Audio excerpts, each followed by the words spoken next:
On the 6th of December 2022, Indonesia outlawed sex outside marriage. Another word for this is fornication, and the law will apply to all Indonesians and tourists with a punishment for up to 1 year in prison.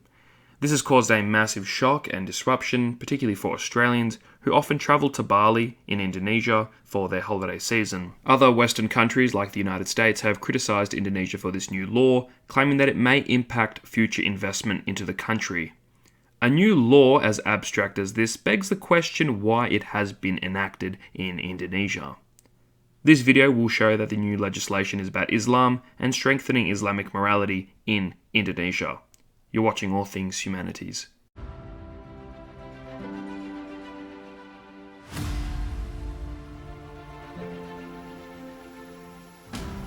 "87% of the Indonesian population is Islamic.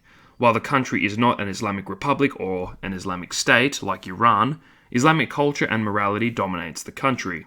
Fornication is strictly prohibited in Islam, with the Quran acting as the foundation for this moral teaching. It shows that Indonesia's new sex law recognizes this Islamic teaching. After all, the Quran does state, 'Nor come not to fornication, for it is a shameful deed, and an evil opening the road to other evils.'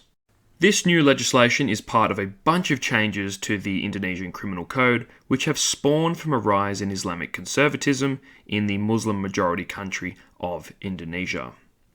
This is clearly about strengthening Islamic culture and Islamic norms in Indonesia in the midst of Westerners travelling to Bali and breaking Islamic moral standards.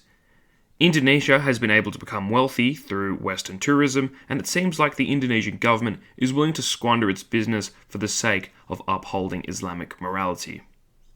I've spoken about Samuel Huntington's Clash of Civilizations, where he argued that clashes in religion and culture would be the cause of the majority of conflict in the 21st century, and this is another situation where the Islamic and Western worlds are clashing. In Australia and many Western countries, casual sex is on the rise, and we have seen that this is totally prohibited in Islam. The Indonesian government is now saying that tourists would not be charged under this law, but I think this is probably false.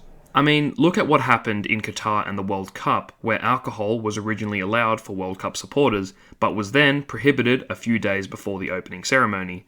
Just like fornication, alcohol consumption is prohibited, and the point is that Islamic doctrine is of the highest value for Muslims, and all material things are below in their value hierarchy. It's clear that Indonesia is heavily influenced by Islam and morality, and in the eyes of the Muslims, the teachings and commandments of Allah supersede any economic benefit. It's worth noting that roughly 4% of Indonesia's GDP is from tourism, and 85% of Bali's GDP is from tourism too. It adds millions of jobs for people, but in the eyes of the Indonesian government, the Islamic morality is more important. While moral standards are entrenched in law in many Western countries, they will not regulate for sexual behaviour like fornication or adultery.